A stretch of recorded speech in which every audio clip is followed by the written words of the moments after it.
Hello, and welcome.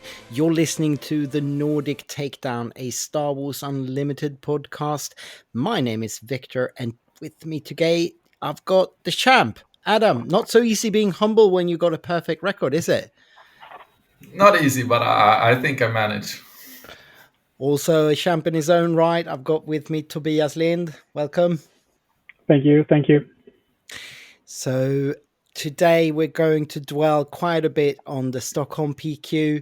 We're going to let Adam say his piece on that and tell us all about his victorious run. But we're also going to talk about the SWU content that we like and see around us on the interwebs and why we like it. We're going to talk a little bit about preparations for the Oslo PQ. But before we let Adam loose with his, dissection of his run, Tobbe, let's hear about your run. You came into this tournament with a slightly humble attitude, I recall.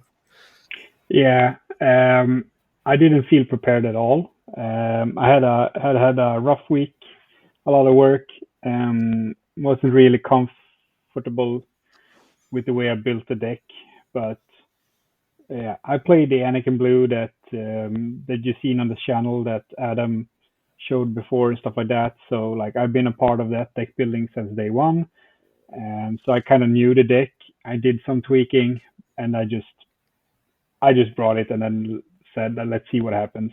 And yeah, it went okay. It was quite a lot of tweaking, actually. Yeah, I've been like, if you go back to the Cantina Brawl, like the first time we showed it off for real, it's almost a completely different deck since then. But yeah, it's been like changing a bit every week. Like you, Adam, me, and Jonah has all been tweaking, changing, adapting. So yeah. Yeah, adapting to the meta because it's getting faster and faster, basically, and it was built for like dealing with Bosk blues and stuff from the beginning. Exactly. I had a lot of tech against Bosk, both the green and the blue. Didn't face a single one. I also had some different tech against Han Yellow. Didn't face a single one. So yeah, all my tweaking was really good. Because yeah, like I made the top 8. So yeah, you did. You took the top cut. Yeah. So it was a good day. Mm-hmm. I did X1 in the Swiss. X2, sorry. Mm-hmm. X1, you did X1. Oh yeah, I did. Okay, yeah, sorry. I'm X1. I lost against Kevin, which everybody does. Yeah, exactly. The Kevin, the Sabine player for Stockholm, who took down the Finnish PQ. And so many other tournaments. Yeah, I lost to him in the 5th round. And then top 8. Also, I lost him in the top 8. Yeah. That one you didn't have to see on stream, but my embarrassment in round 5 you had to see on stream.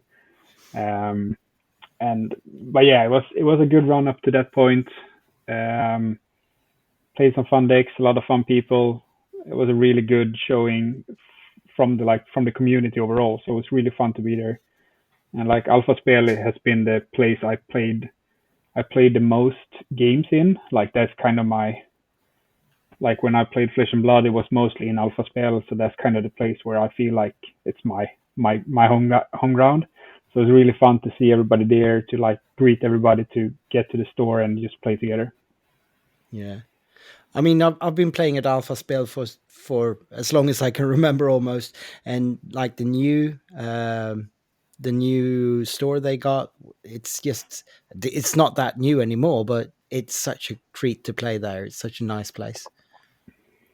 Yeah. Well, yeah. I came into the tournament with fairly modest aspirations as well. I was very insecure about my deck's place in the meta, and I started out by actually beating Philip on his Han Yellow in a pretty convincing manner. So I thought, well, maybe I'm situation for this now. But from there on, it just went downhill. But in a way, I'm satisfied with having beaten Philip. He never recovered from that, so I broke him. And that's an accomplishment, I guess. We both went You 2-4. finished above 2-4. Yeah. Both me and Philip went 2-4 in the tournament, and I think I broke him. I like to think I broke him. I think he said so. So Yeah. So yeah, and that's what I did, and then I played some Twin Sons and had a great time. So yeah, we'll talk more about the tournament as a whole and the arrangement later on. But let's not dilly dally anymore. Adam, please elaborate on your run. What was your evening like? it was pretty good, I would say. Quite fun. A little bit stressful from like time to time. There was some streaming issues in the beginning. Yeah. But otherwise than that, I won most of my series 2-0. So like not too like that's not a brag, but it wasn't. Then it wasn't like the too many games that felt like, oh shit, I'm going to lose. Um, it was actually game one. I did go like one first, and then I lost the second, and I was like, am I really gonna start 0-1 if when I really need to go 5-1 versus Ray Tarkentown? I played Han Yellow, by the way, Yeah. for anyone not knowing. Yeah, let's begin there. Tell Yeah. us a little bit about your deck. It is quite the standard Han Yellow, but with some changes. I have like since like after the PQ in Copenhagen, I have been like removing like Syndicate Lackets and Blue Coons. I know a lot of people are hot on Blue Coons, but I have like chosen to run more of these 2-drops. Like I run 3 Crafty Smugglers and 3 L3, for example, just to combat Django a little bit better. So basically, before like this tournament, I felt very comfortable into every single matchup except the Django Tarkentown that felt completely awful. So most of my preparations were to make the deck like at least somewhat competitive, at least after sideboard to that list. Obviously, I can lose to some other decks as well. I had a really rough time for a long time playing against Anakin Blue until I kind of cracked how to play like versus really strong Anakin Blue players, and that was like basically 5 days before the event. So until then, I had a really losing record. So yeah, otherwise pretty similar. A lot of smuggle things. I had what was different maybe from other people was my sideboard, which is very different since it's so heavily focused on the Django TT matchup with like the 3 Chewbacca's from set 1, which was the like last inclusion like Thursday before the event. I tried one game online, saw him popping off, and I was like, okay, I just need to add 3. I don't have time to test it, but it's the best I've ever seen to combat the deck. So I added those 3 Greedos in the sideboard, which is so bad against Quinlan, but we don't have that many Quinlans, and since it's sideboard, so don't have to side it in there. And then a Jar Jar Binks, of course. Also for good measure. For good measure, but like in theory, it is a really like when Han Yellow struggles against Django Tarkentown, it's when he gets to go too wide, and that's when Jar Jar can really make a difference, because it would be a higher chance killing one of his units because they all have 1 HP or 2, almost everyone. So you can go like you have to gamble a little bit in a bad matchup. So if I'm already losing it, it doesn't matter if Jar Jar loses it more, but he can actually win it more. But I didn't get to play him all tournaments, didn't draw him in my Django matchup. So also, it's kind of a psychological warfare. Like if you bring out Jar Jar Binks into a game, everyone's going to go like, wow, this guy is so confident that he's winning, that he's actually playing Jar Jar, and they just fold. You break people that way. Yeah, like everyone was like pointing at the card, like because we had the weird deck list thing because of Zoo DB. So I had this printed deck list, and people couldn't really see. So it was like, what is this? And I was like, just it's Jar Jar, like it's the most natural thing in the world. And they were like, really? Like, what does he do? So they actually didn't put so much focus on Chewie because they had to they focused on the Jar Jar, which was quite nice. It's a red herring. So do you remember your run? Like what you actually faced? Yeah, as I said, there was Ray Tarkentown in game 1. Then in game 2, I actually played one of your friends, Tobias, right? That actually played Django Tarkentown. Don't remember his name. Christopher Wallensten, maybe? No, he had like orange pants or something like that. Orange Don't pants? remember. Dennis? Maybe. Like either way, like he was sitting and talking with us later, but I'm so bad at names. But in that game 2, the Chewbacca became really clutch. But I managed to win game 1, which I usually lose, which gives me a lot of leeway. Like I counted on going in 0-1 to every Django matchup and then try to win 2-1 with some luck. Then after that, I actually got to play on stream against Kira ACL, against Johan, I think his Johan name Eriksson was on Kira. No, Johan Nilsson. Johan Nilsson, yeah. Yeah. Actually faced him in Malmö Game Week as well, his Kira, but then I had Sabine. So also 2-0 there. It's not the most interesting matchup. Like I try to stop his ramp, and if he ramps, I try to bounce units to get control. Like, and it worked. Also, DJing is really good. Like when they ramp and they think they're gonna go to 7, and then you just do a DJ before, and they stay on 6 twice, which is not really blue green's like favorite resource to be on. Even if you like don't stop the leader flip, it's really messing up their plans. Then I got to play. They really need the Vader flip, the Vader unit. Yeah, you're rushing to that 7. The 6 is just a stepping stone, and if you need to stay there for a bit, you get frustrated. Yeah, it also makes them later to Snoke, which is also pretty good. But the games were like drying out. The game 2 was pretty like it looked closer than it was. I think like I didn't feel super pressured, but it was a like mega huge Gideon. I rewatched the stream, and like the casters were a little bit like nervous. Why is he not killing this Gideon? Like, but I prioritized stealing resources above it and just tanked 18 damage. But like as long as you stabilize afterward, it doesn't really matter because blue-green villainy doesn't have any like direct damage to the base unless you get overwhelmed by Maul. So as long as you stay out of that range and have answers, it's all good. Then I played Palp Yellow. That is kind of a free matchup. I say when I lost 2-0 to it last PQ, but if I play correctly and don't mess up, it's pretty free. Was that Jonas? Could be. It was a Swede. Okay, not Jonas then. No, because I think Jonas started 0-3 or something. So he was also working his way up. This was one of those who were fairly close to make the cut, I think. And his experience was that he was actually kind of good into Han. So I think he was a little bit sad getting so overrun.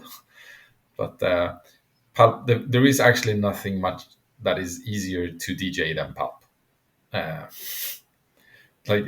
And it still always matters because he flips on 8, so you will delay the turn, and you can like play your Han before, and they think, oh, now I'm gonna flip next turn and steal. Like that, DJ, you have to wait and take 9 or something like that. So that was also 2-0. Then then it was the Han Yellow Mirror. Those two, I had two of them. Was actually my roughest, hardest games during the whole event. I played my absolute worst game was this first game in this series. I played like a monkey. I was way too overconfident from like going 4-0. And then like just stop thinking. In mirrors, there are so small details that really shifts the tides. But in this case, it was like just what I did was probably a bad play versus any matchup, and I just like was such a brain fart, and I let him DJ me. Basically, I showed him that I can't stop him before I even flipped my leader. It was so stupid. It was like basically I said like, you can DJ me if you have it. I don't think you have it, but it's not even like a reward. Like I did 4 damage on the base. That was absolute trash. So I just scooped after that bad play, and then managed to like clinch the other two. They were also fairly close, but I played a lot better at least. Yeah. And then round 6 was Kevin, right? Yeah, we were both 5-0, so we were sitting on the stream table and making jokes, basically. I drew pretty well. Kevin didn't really enjoy the games. He said like he'd never been so humiliated on stream. And I guess it was a little bit, I didn't really think about it was on the stream when I did it, but in game 2 he played Scanning Officers turn 1 and missed, of course. Then I just showed him that I was going to resource the L3. So on the stream, it just looked like I BM'd him. So put it down, played Ezra, and then discarded. But we were both through, so there was both were playing quite loose. Even like he played still good. Like he had at one point they had like 6 units on the board, and it looked pretty decent. But when you draw enough cunnings, it's all good. Sabine can't really do much about it. No, cunning is like we talked about, I think, that evening, that cunning is not even the card that people focus on in the deck. That it's just another card, but it's still the kind of card that just wins you games. If you see 2 cunnings in a match, it's actually hard to lose. Yeah, that's one of the things when you pick up Honey Yellow, you think that cunning is this amazing card. It is, but like you think that you should almost never resource it, but I resource it constantly. That's what you got text for. Yeah, exactly. Like it's basically only against maybe Sabine and Django you really think twice about resourcing them, but in the other matchups, it's not that good. I guess it could be good against ramp guys. You bounce and like discard a ramp, but it's not the main card in almost any matchup. Right. I think that shows why Han Yellow right now is the top dog in the meta. Like why he has the most wins, the most top 8, stuff like that, is that when you can have a power card like that are strong enough to win games, it's strong enough to define a deck, and you still don't look at it as a role player in the deck, then you know that the core is strong enough. Yeah. So like a lot of other decks have too many cards or have a lot of more cards that they are like they need to have them in certain matchups and that aren't. And cunning, and like with all of those cards, they are so flexible. You can do a lot of different things with them. So a lot of decks, like if they could have a card like cunning, they could probably be a lot more consistent. And Han doesn't even need it all the time and still can be consistent. So that is kind of like the consistency of the deck is the biggest thing, I think. It's crazy. Yeah. Yeah, it's like a friend of mine really uses like the analogy of like sports cars. Like racing cars. I mean, with the decks, like how does it feel sitting like behind the deck? Like if the deck doesn't feel like you're playing like a Ferrari, like you're sitting in a Ferrari, then it's probably something wrong.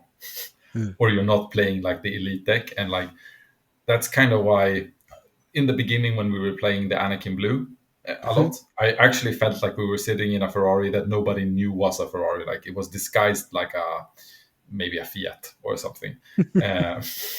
But as time went, it like, felt like I was sitting more and more in like maybe like an average Volvo or something.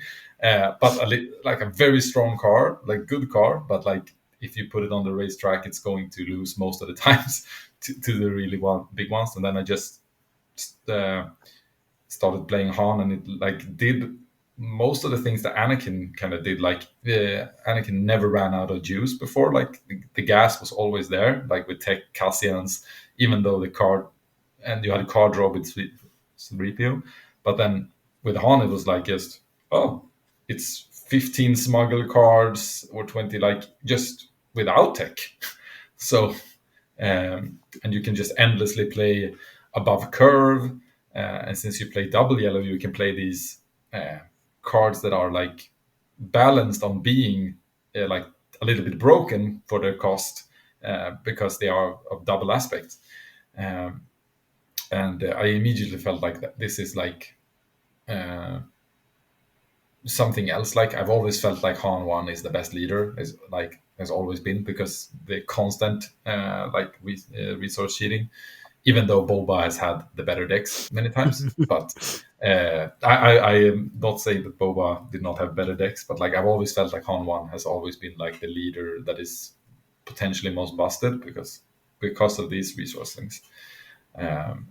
Cheating resources and yellow is a strong color. You have so many options. Yellow is, I feel like, the most flexible of the colors. Yeah. It can go both controlly and it can go fast. Yeah, exactly. Like the only thing it doesn't have is restore, but it doesn't need that. But like everything else, yellow has. You have the like you said, you could find a Chewbacca in the sideboard that could come in a matchup where you really need it, and it has those combat tricks with like standing people up and puts people down like the. So yellow as a color by itself is the most flexible. It's also a big reason why the double color works a lot, because most of the other colors are doing one or two things really well, but yellow can do 3 or 4 things really well. So I do think that's kind of a perfect storm at the moment with yellow and Han, with like the resource cheating, and then you also have the combos of DJ Tech and stuff like that, which is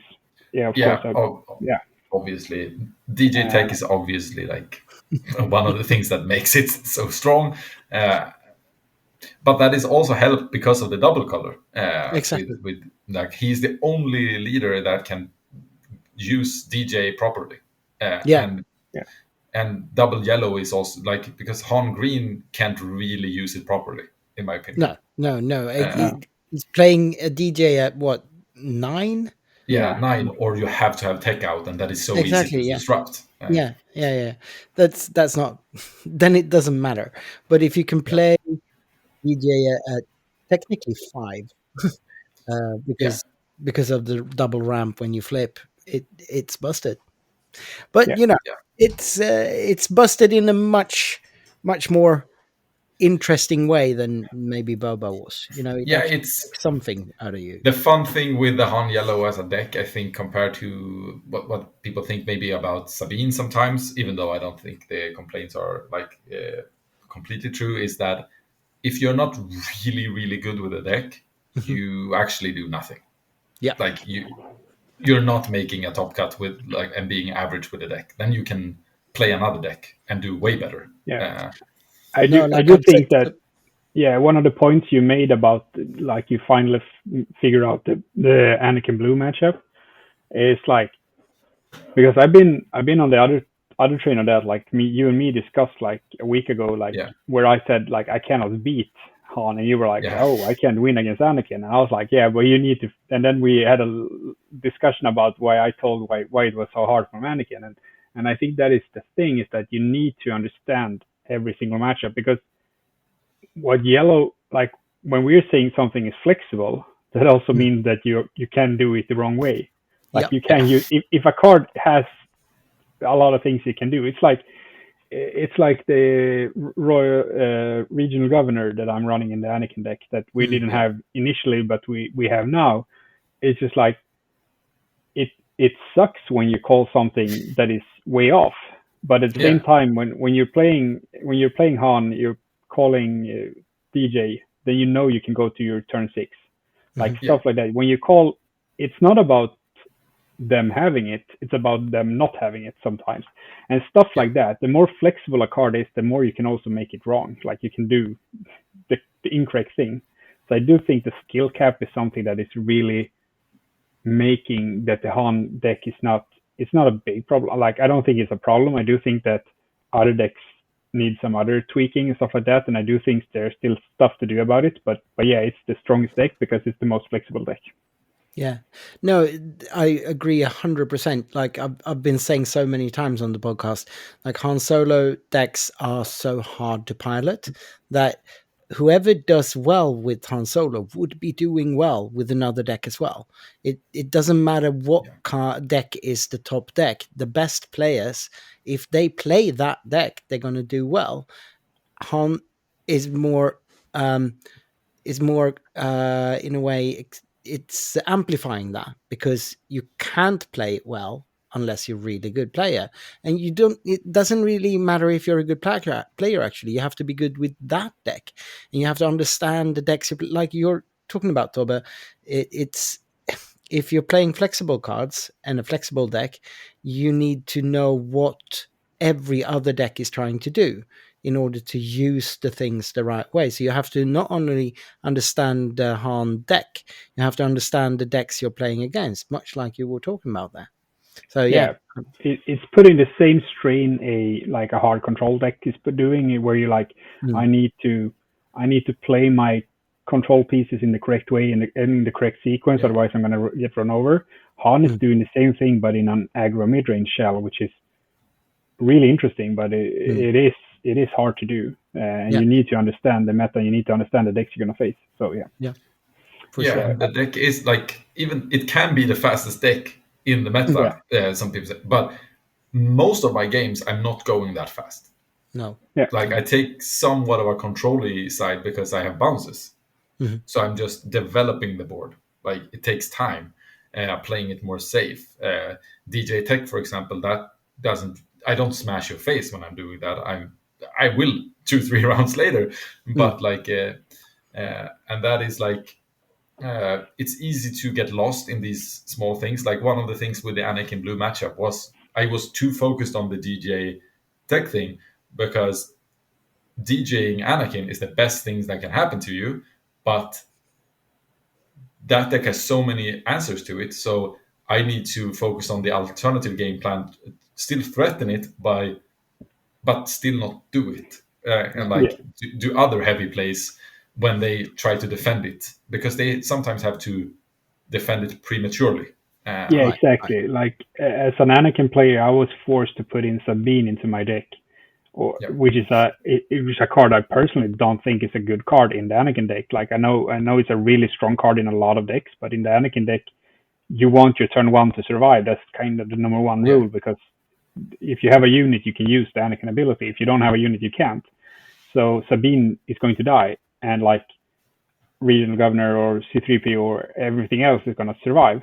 But I was like, I need 5 power, so I need the 3 from Sabine and +2 from Anakin to be able to kill Tech or DJ, and forcing another deck to adapt in that way, and also like it's going to force me to resource the card I want to play and force me to keep Sabine to play her and stuff like that.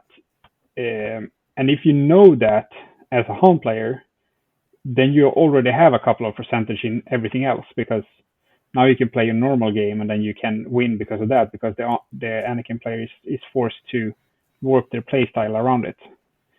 And instead of playing into their hand, you're instead of like, okay, you stop my DJ, I'm not going to do it, and I'm going to win in another way. And then it's too late to pivot as an Anakin player. So I do think that understanding, and especially like where you see you need to understand what the counters are to be able to really like, and what are people trying to do. So yeah. Let's get onto the top cut then. What Yeah. did you face in the top cut? I unfortunately realized after beating Kevin that I would have much rather lost to him, because I did the math and I was going to go up against the mirror that I just played before, or into Django Target down Piotr, who made the final. But so it ended up being the mirror, because and once again I lose the game one, but this time I actually played it really, really clean. I had I was one off lethal in one action, and I had emptied his hand, like everything. And I looked at the board. The only thing he can beat me with is surprise strike top deck. Hotshot didn't do it, and I had already played a surprise strike. And we had like a massive chunk of our deck left because we only went base, like we base raced. Unfortunately, he did top deck surprise strike and just beat me with it, and I was like, King of Swiss again, just going out like the natural order of things. And game two was actually going pretty bad. He definitely got the board, and I went for like kind of a Hail Mary on the flip turn, going with a hotshot blaster for 5 to his base, and then playing. I think I already had a Falcon. But I started with a Falcon in the game, so I was ahead on damage. So I did that, plus doing a surprise strike just to threaten a lot of damage. Because then if I drew a surprise strike next turn, I would finish him, because he needed to respond to my Han flip. I made a read that he had Han on hand and that he wanted to kill my Han. So I did everything of those things first. Then I went out with Han. He killed my Han with his Han unit, not Han, that Han. So I could go first, get the initiative, and actually win if I got it. Didn't get it, but I did and we were in the same position. If I don't have it and he has a surprise strike, this time he also wins. So I just went for base with my ground unit and just hoped he didn't have surprise strike. He only had waylay for the Falcon, and that doesn't really help. So he waylaid, and then I had cunning, so I just tapped him down first to make sure if he had like 2 bounces, then I still would win. He had a second bounce, but then I could claim and just first attack it. And then game 3 was also really insane. Don't remember actually the whole thing. It was so long. Like we almost went to time, and the first 2 games took maybe 30 combined minutes combined, and then it's a 75-minute series. So where I came back from being DJ'd kind of, and just needed to clear him all the time because he was ahead on damage. That was one of the closest series I played in Star Wars Unlimited. But I was this on stream? Yes, it was on stream. It was on stream, right? This is the one that was streamed. Yeah. It was really good. Game was during your Twin Sons game. Yeah. The most important game I of the day. won, by the way. Yeah, that was the important one. Yeah, like the Adam. Yeah, most people were watching that. No, yeah, but then you had an off-stream semi-final, right? Yeah, I don't want to talk too much about it to make Nicola depressed, but I completely battered Nicola in the semifinal, which I stayed with as well. Like he was housing me for this event. So it felt a bit dirty. I DJ'd him like crazy, both in game 1 and he was playing Anakin Blue. It was like, and in game 2 I could DJ him a third time, but I was like, nah. I have enough to just run him over now. It was pretty brutal actually, and like he had took his Anakin Blue list from a French player that had gone well, that played without takedowns. I don't think he was really happy with that decision at the semifinal, but it had worked all the way through. So yeah. I mean, Nicola is really good at putting on those sad puppy eyes and looking like you destroyed him, but he was actually doing quite well all night long. Yeah, he did well, but I remember Kevin come up and said, was that the easiest game you had in the game 6? And I was like, yeah, and then I just thought about, no, Nicholas game in the semifinal was way easier. It was without doubt. Talking about Kevin and Nicola, I think that was the funniest moment the whole night, the whole evening after they faced in turn 4 or 5. Nicola came over to me and I was like, "How did it go?" "Nah, I played Kevin. How do you think it went?" And I was like, "Well, okay." And then he looked at me with those eyes and I think he went easy on me. Yeah. He did not at least have to feel that about me, because I did not. You didn't go easy on him. No. I was like, first, like, oh, this is going to be the long game, so we should have been on the stream, really. But the Sabine Django went way longer. We were done with the 2-0 after they had not finished game 1 yet. Yeah. So I got to watch the other semifinal and get my rest, because I did not get any rest, really, between top 8 and top 4. Everyone was done way before. And then it was the Django Tarkentown final. I won game 1. I don't know how, really. I think my opponent did a bit of mistake, thinking that I was closer, like, to beat him than I was. And he started trying to control the board instead of racing with me. It could also be his hand, that he saw that he cannot race with me, so he needs to start doing it. But when Django starts to try to, like, kill my units with his ground units instead of going base, I'm generally in an okay spot. So I won that, and then in game 2, Chewbacca was huge. Like, he just came in, stood there, tanked, like, he tanked pings, and he tanked the Tarkentown, and then he still needed to, like, put 3 damage more with, like, Django. And then I think before the game ended, I also slammed a second Chewbacca just to really be sure.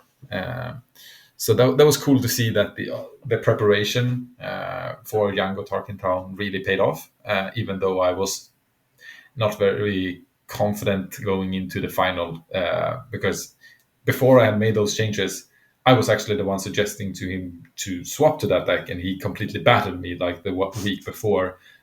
With multiple decks, I was playing with Anakin, Sabine, and Han Yellow, and I think I won 1 game with Annie Blue. That was all.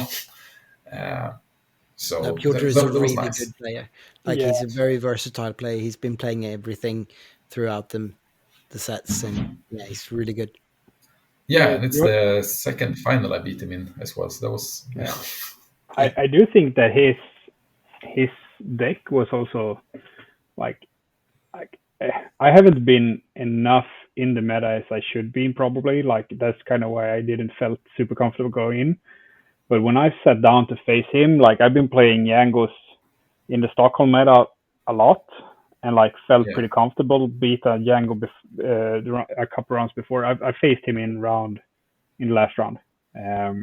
No, second round to 4, last round, maybe. Round 4 before I lost. Yeah, in round 4, and he was a lot more ground focused. Like, he played the card that plays battle droids and readies and stuff like that. And I do think that your tech choice of Chewbacca against his version of Django is super mean. Like, that was really like it's the silver bullet to the deck, but it's also the silver bullet to that version of the deck. It was like getting Chewbacca down versus a deck that is like, okay, I have a card here that gives me 3 battle droids ready, and you're like, yeah, I have a Chewbacca, hit him if you want to.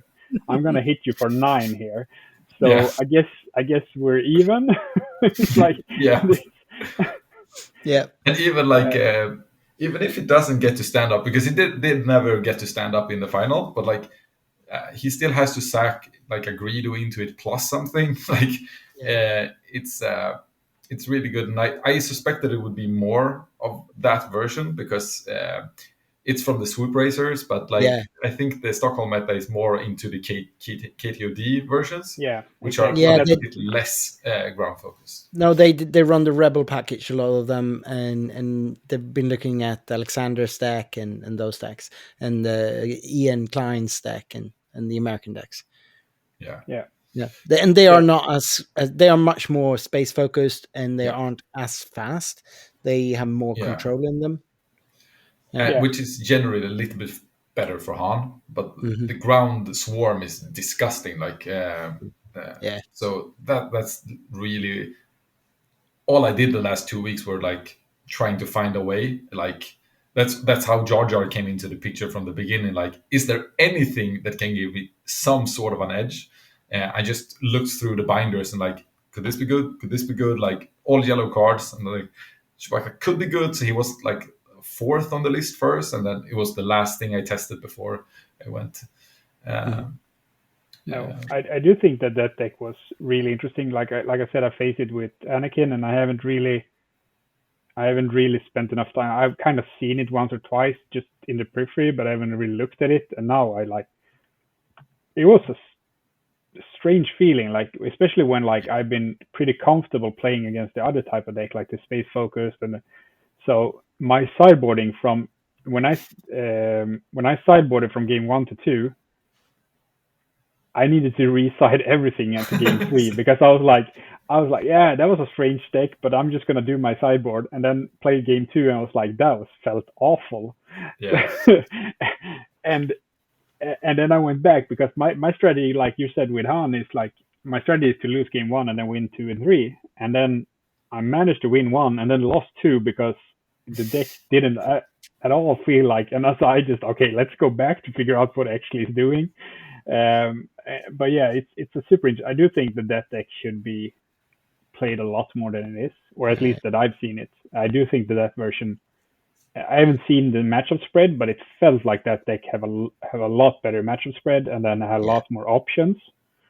Yeah, I think it may even be the best deck in the meta because it runs good. Like, I would say the top 3 decks in the meta is Han Yellow, Django Tarkentown, and Sabine.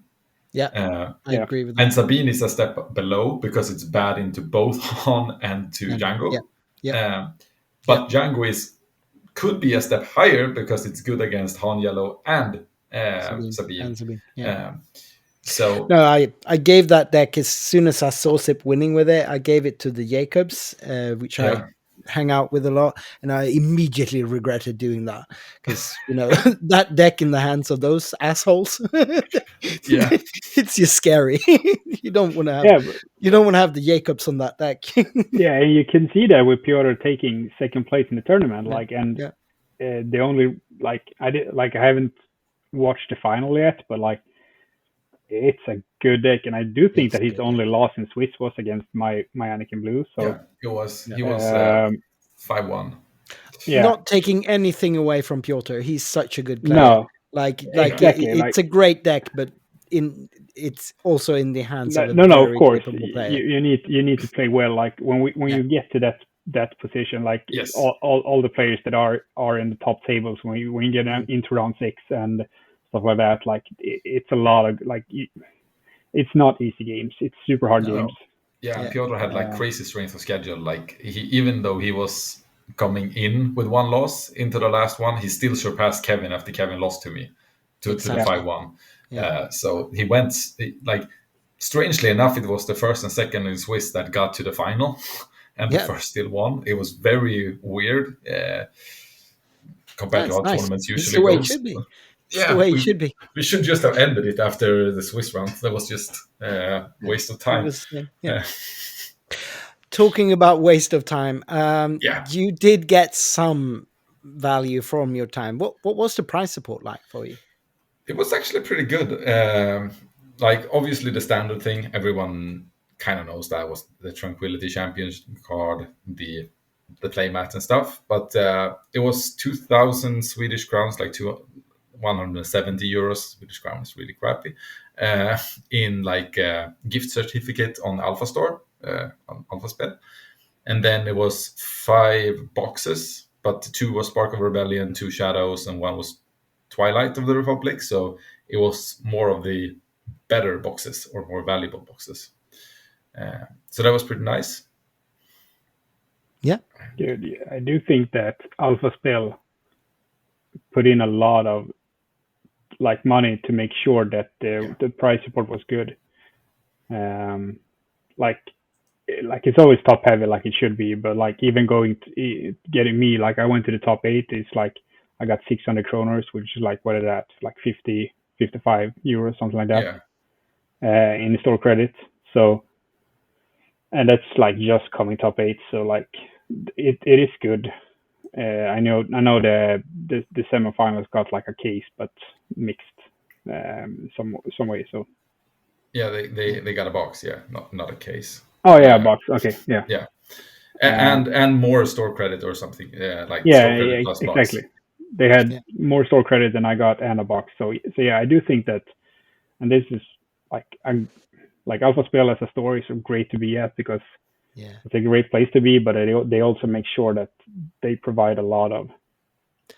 I mean, the people that work and run Alphaspel are foremost fans of gaming. They are Yeah. obviously running a business, but I think they started out as a gaming community more than anything, and the store, like the post order store, was second to the actual gaming space, and all that. So these people care about gaming. They do, and that's why I love being there. Yeah, and they are sending home my headphones that I forgot as well. So it's great. I think it was free of charge. So awesome. No, but they are amazing to work with. Yeah. We do have some stats for the tournament. There were 64 plays, so we were just one person short of having 7 Swiss francs.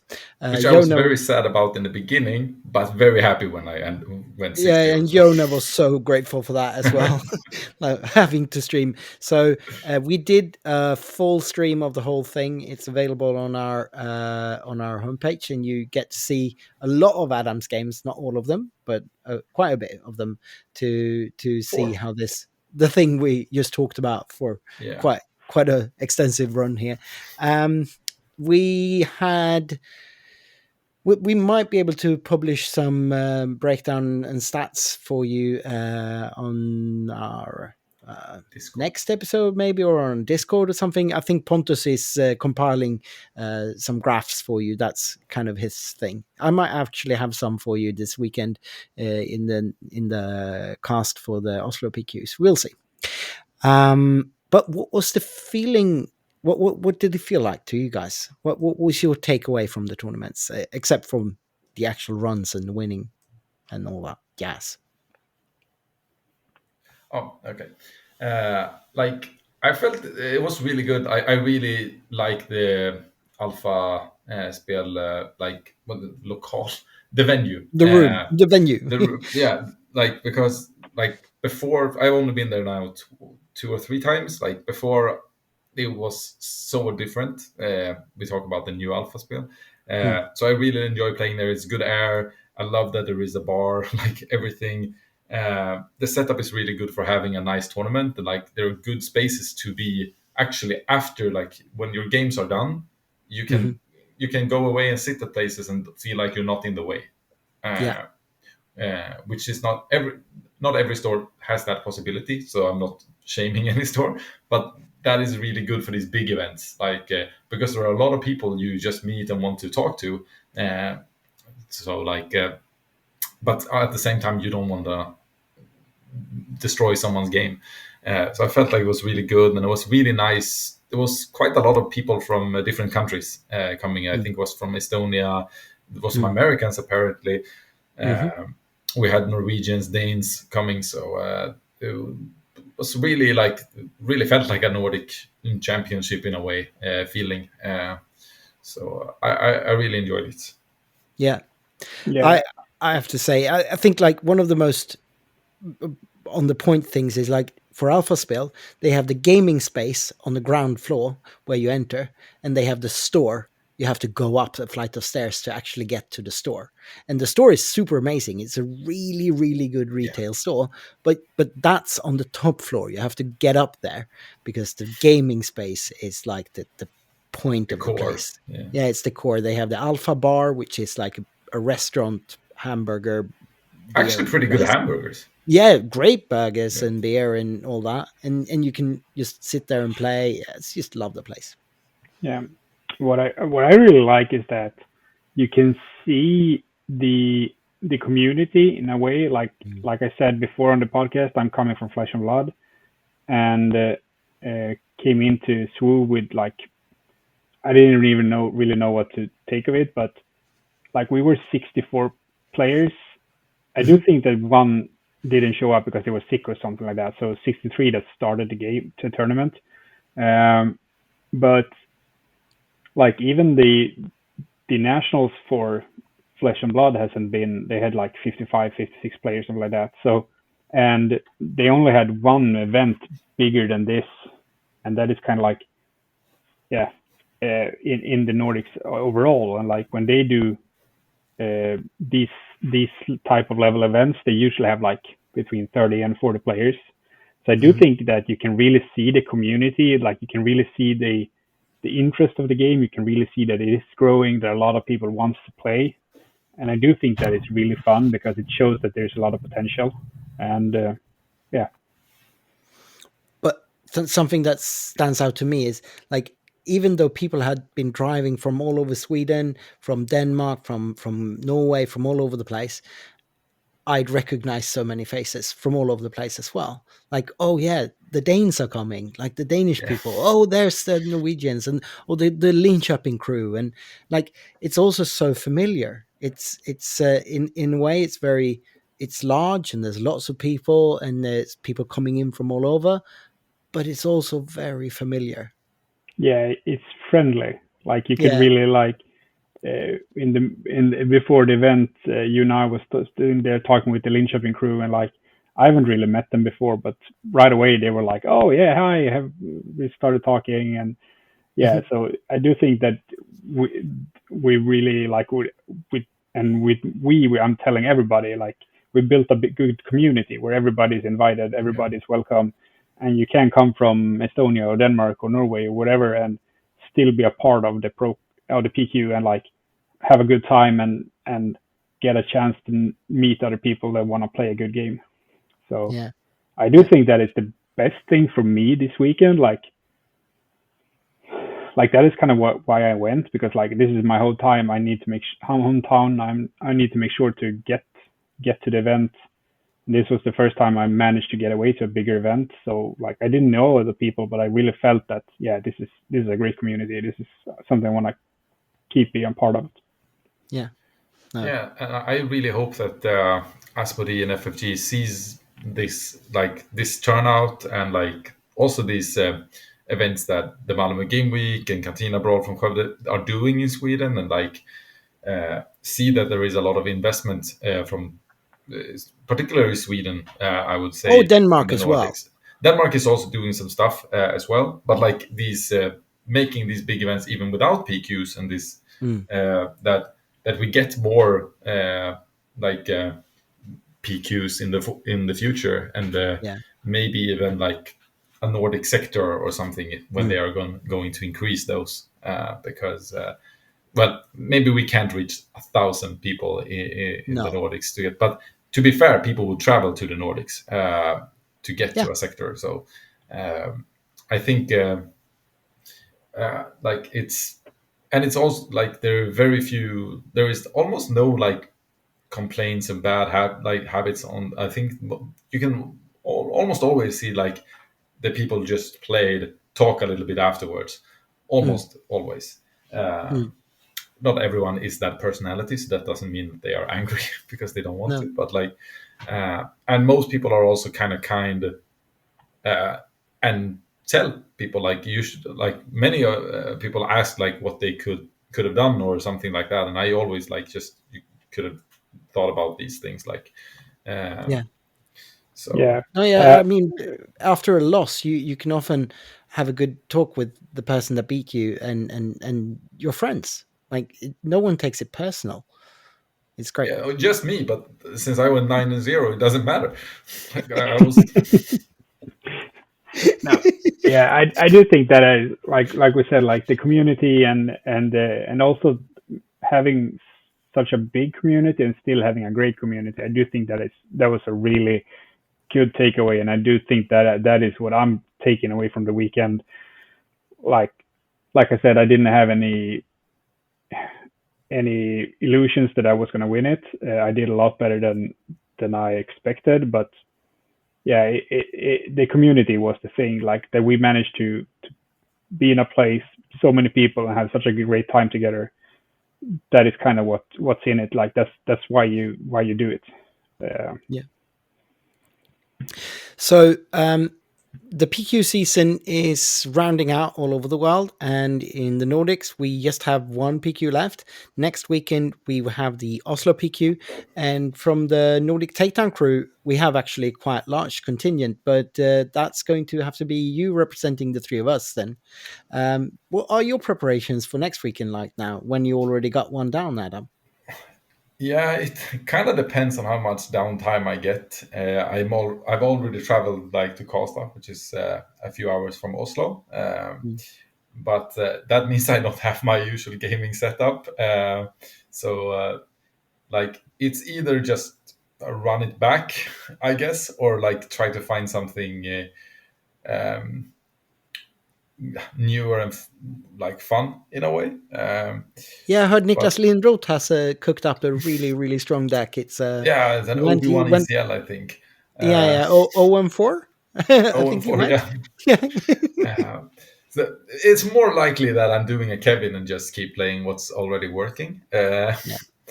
But like most of the preparation that I did before Stockholm is still quite relevant to the I would say to the Oslo one. The meta has not like I think this week looking at it like has not evolved that much from the week before. I'd say it's maybe a bit more Django's winning than and the Han has dropped a little bit. You know, people are getting closer, Yeah. and which is healthy and good. Mhm. So and I no idea about the Oslo meta. Like I am the lone wolf. Like here in Sweden, I don't have like a local community, so I just have to guess what all communities has and research it.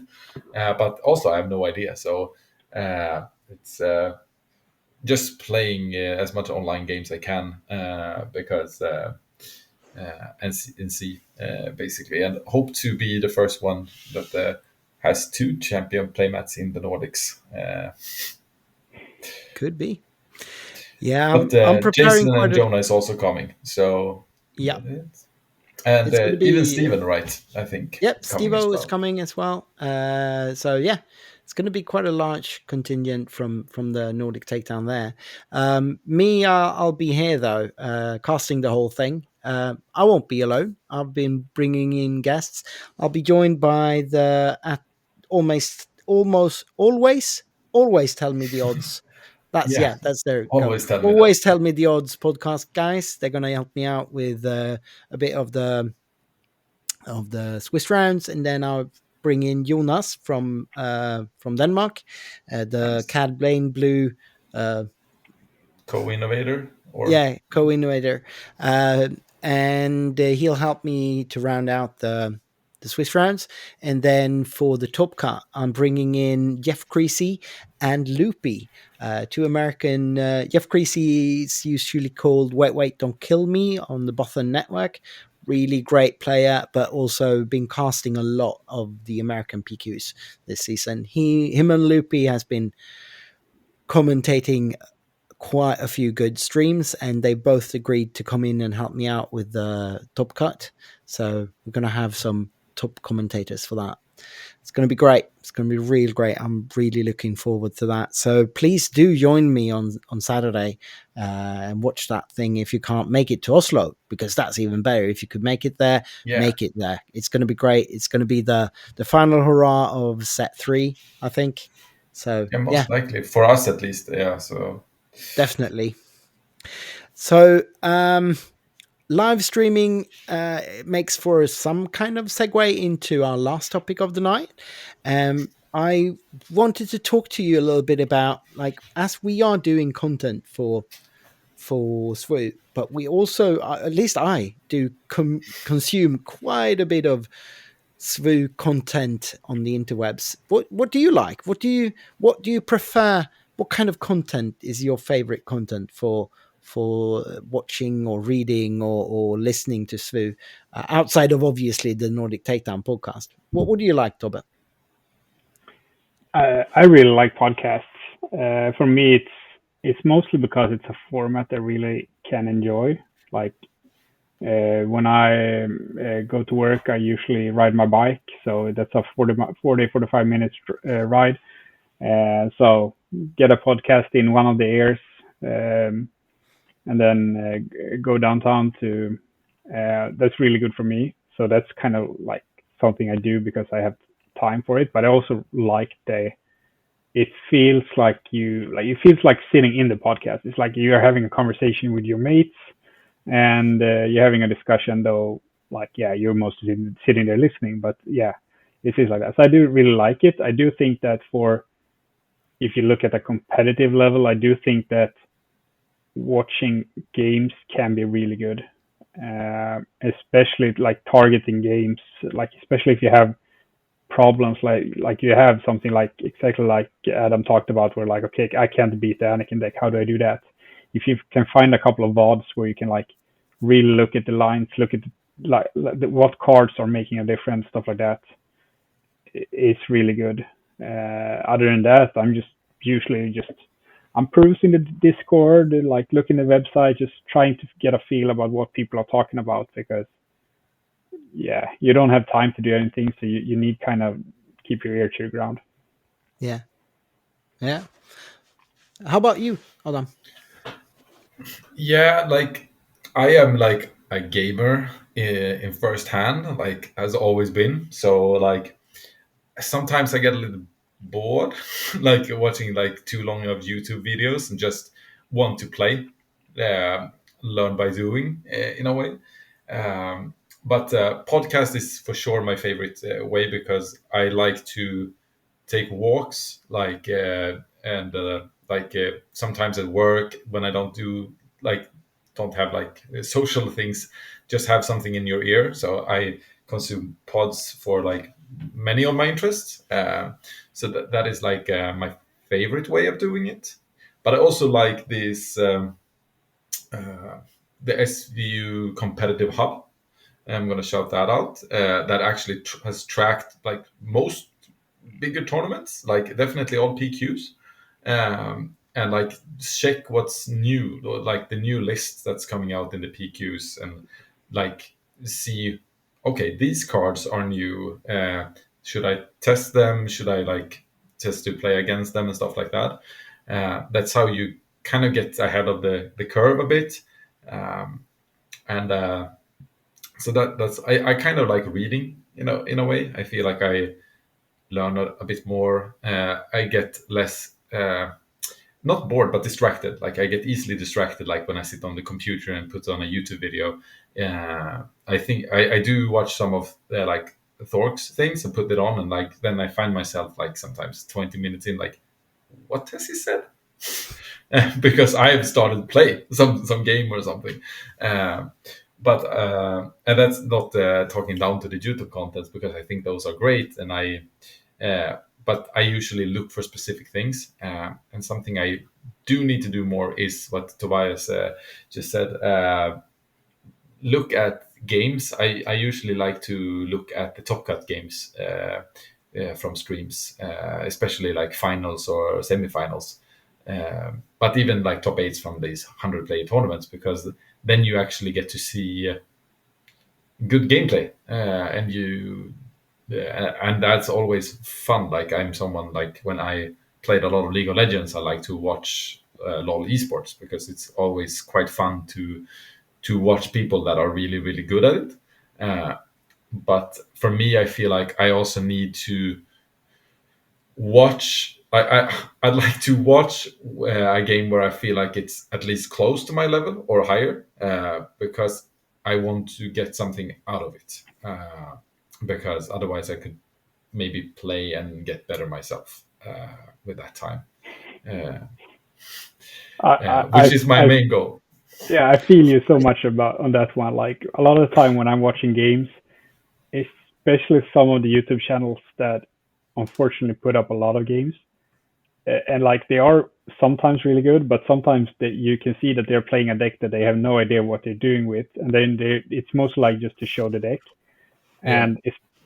And it is hard when you start, like you see the opening hand, you see them resourcing, you see them make a play, and then you see them like play a card, and then their unit gets killed, and they're like, oh, and then like, yeah, but now you lost the game. Like the next 8 turns doesn't matter because you already lost it here because you made the wrong decision, Yeah. and like it's not gonna show until 8 turns later, but you know they lost the game on that action. So why should I spend 25 more minutes watching the game? Because it's already like it is pretty hard to watch. That's why, like you said, the top cut. I usually scroll through every game, every like a pro quest and stuff like that. Mostly because people aren't good enough at putting up timestamps. I made sure that we do it Yeah. here because I do think it's really important. But like scrolling through, seeing what type of decks are played, and if it's a deck like if I need to figure something out, then I try to watch that deck. But other than that, go to the top cut, watch the good players against other good players. But because that's also a thing. If a good player against a not so good player, it's probably going to be one-sided. So a good player against a good player on good decks, you can learn so much. Even though it's not even a deck you are playing, you're going to learn so much about those decks. You're going to learn so much about resource decisions and about when to do stuff. Like I watched through a pro quest I think it was yesterday or something like that, or tomorrow, or today at lunch or something like that. But it was like a Sabine game, Sabine versus I don't even know, but the way they used the dark saber, like they changed it up in every game, and it's like, okay, yeah, you can use dark saber that way, or you can use it that way, and oh yeah, they have it in hand, but they're still not playing it because it doesn't work in this situation, and stuff like that. I wouldn't have seen myself, but just watching it a couple of times, then it's like, okay, I understand how you use the dark saber, and that was like you can pick small stuff like that out of games where you see good players, where you can actually like instead of just I have a dark saber, put it on Sabine, and then she dies or whatever because that saves you so many games, like compared to if you have to learn it yourself from the beginning. Like basically what I've did with the Anakin Blue matchup, I had to be smashed like a 25 times or like closely win in a bad way to realize like, why am I resourcing this card all the time? This card is one of the best cards in this matchup. But if you see that on stream and see the impact right away, then you're like, oh, I'm an idiot. Let's fix this. Yeah, and like I don't have the time to play 25 games against a specific deck. Like I do think that the deck I play the most is Django, and I maybe have 25 games against Django. Like,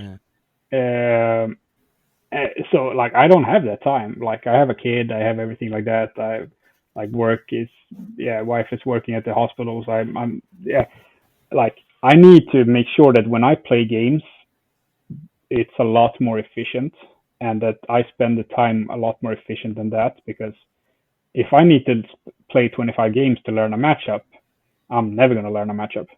Like that's just the way it is, because I don't have that time. I mean, I agree with most of what you're saying, but just the way my brain works, I've got so much. I don't know. I got an ADHD brain or something, but it's really easy to trick my brain. So I can't really make myself watch games usually, and in order to learn them, even with good commentary, I get bored. And even if it's top level playing, it's like I zoom out or lose content. But it's so easy to trick it because if it's live, then it's a completely different thing. I'm engaging with it. So I can watch even bad plays when it's live. Like I can watch a 10-hour stream and be totally engaged because I know it's happening right now and I can comment in the comment section. I also prefer the live, like, But even watching back the day after, it doesn't work as well for me because my stupid brain won't work then. And so watching games live has been my favorite thing to do mostly. Kind of like watching any sports that you're invested in. It's so boring watching something that has already happened. Yeah. and it's very much the same. Like, you're not going to watch the finals of the European Cup in football the day after, unless you're a total football nerd. And yeah, I mean, again, I'm stupid, so I wouldn't, Like be able to Tobias, do to that. be fair. I wouldn't be able to do that. But what Tobias said that was incredibly spot on for me was, and I think maybe you were onto it. Like, there's so many ways to trick myself, and I've learned as we go, find ways to get myself engaged with materials in different ways. So I've recently begun reading articles much more. Yeah. Buku, the finalist the Jonah faced in the TTI league. Yeah, I think he also won the PQ in Nottingham. Yeah, he did, and he's been doing great in other PQs as well. He's been picked up by the Boston Network recently as well. Nice. He's been writing so great, like really great analysis pieces of his own games and other people's games. And when I'm reading it, I'm much more engaged, and I can focus much more. So I've loved reading his articles, and the Garbage Rollers have some really good articles on there. Webpage that's just a way to trick my brain into focusing. That's been working great. And town halls, that's been a really good thing that I haven't even seen in other games, but people have town halls in about like good players like Alexander, who won with Han Yellow a lot lately. He's been having like town halls where he discusses his takes on the deck and how he plays it. So he's been pretty much live casting it directly in Discord, and people can pop in and just talk to him, and he shows things that how he thinks and how he approaches this. That's been great, like engaging that. And also, like, a lot of people have been doing it with Sabine and other things. Like, it's just great. It's just that's what I love. That's the kind of content I've really been that's been developing my own takes on games. And I think I've learned a lot by approaching it that way. Yeah. So that's my little thing I'd like suggest to people to check out. Yeah. If you can do that. Both the Boston Network puts on town halls on their YouTube channel, Blonde Sabine, and KTOD does it regularly on their Discord. Obviously, that's behind a paywall, but if you feel up to that, and I think Frank Myers has been putting on some town halls on Sabine.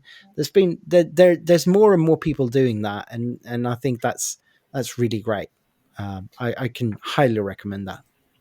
Yeah, I also have two other shouts. Like I really when I want to do some casual liking, I really like people discussing like tier lists. That's fun because like you just put that I can hear in the background and actually like and do some other stuff and then go back to, because you just go back and see the tier list. So those things are really fun. And then I am very competitive in the scene where I'm at, and so all these spoilers always get through my head. So like now when set 4 starts, I'm going to be way behind everyone else. So content that is already ranking cards or like putting out like these decks from that is something I really enjoy. Like, okay, this one looks all broken. This one is already tested. Let's get the jump start, like to cheat my way into the new set, because I am behind, because I usually like play the set out. Like, for example, Jonah like builds this new wedge deck in the Discord, and I'm like, couldn't be less interested. I have a PQ with set 1, 2, and 3, not 4 in 1 week. I don't care. But I will care a lot a 1.5 week away from this. Like a lot. Yeah. And then it's great that someone else has done the dirty work.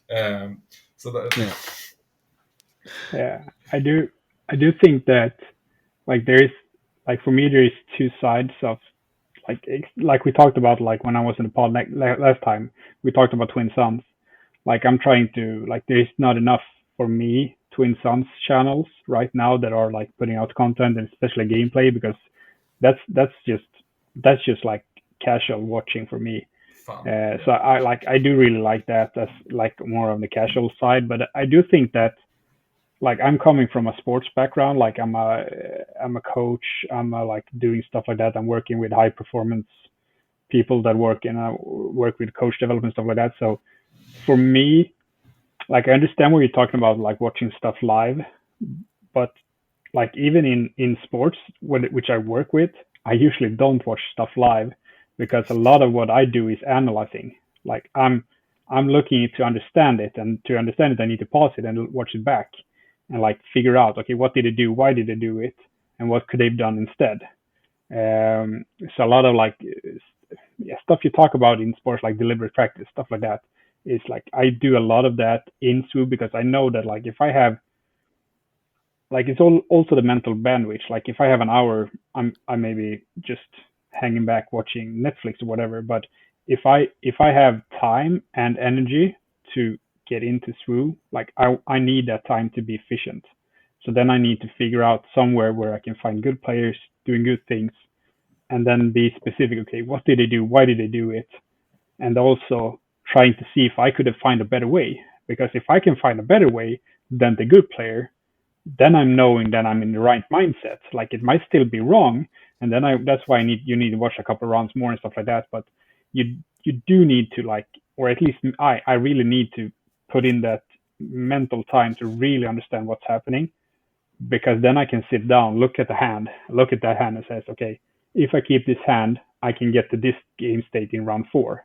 If I don't, and is that where I need to be in round 4, yes or no, or whatever. And I need to know that in every matchup, okay, well, where do I need to be? How do I win this game? How do I like stuff like that? All those answers need to pop into my head. All those answers need to be answered with when I see my opening hand. Should I mulligan? Yes or no? What should I resource? What stuff like that. And to get to that point, I need to do that work before. And the only way I can do it is watching.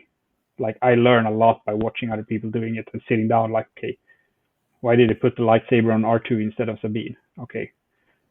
And then I pause it, think about it, why did they do it? And then I watch it, see why they did it, and then I go back, okay, could have the opponent done something, stuff like that. Just try really be deliberate with what you do. Because for me, it's a difference between having like, I don't know how to say it, but like if you play 50 games, but every game is the same, you only have one game of experience. Like, Yeah, for sure. like unless you do something, unless you take something away from it, you don't really grow. Like a lot of people think that like just because you did it 100 times means you're good at it. Like sure, there's some things for that, but mostly You not. have some Mostly it's baseline. you can get to like you can get proficient, but you cannot get good because you need to develop. You need to push yourself. So like I'm putting a lot of like my sports and coaching background into the game, and I do think that is one of the reasons why I managed to top 8 without, in my opinion, having enough preparation, is because I know how to use the time I have. Yeah, yeah. For sure. So I do think that but also like when I'm casually watching, I never watch gameplay. I'm watching Twin Suns. I'm watching people. Like because that's casual for me because like that's what I think is. I can do that and still do other stuff and just still be tired or whatever. But if I want to learn, like I'm never watching a PQ and then just having it on in background, because then I'm just gonna get mad and turn it off because my brain doesn't work that way. So yeah, it's different, and I do think that it's good that there is a lot of different type of content. Yeah. No, I think everyone can find something that's for them in this. Like this game hasn't been around for a year even, and we still have this huge diversity of content creators and different kinds of content and media for the game, and it's such a vibrant community to be a part of. So yeah, like I love this.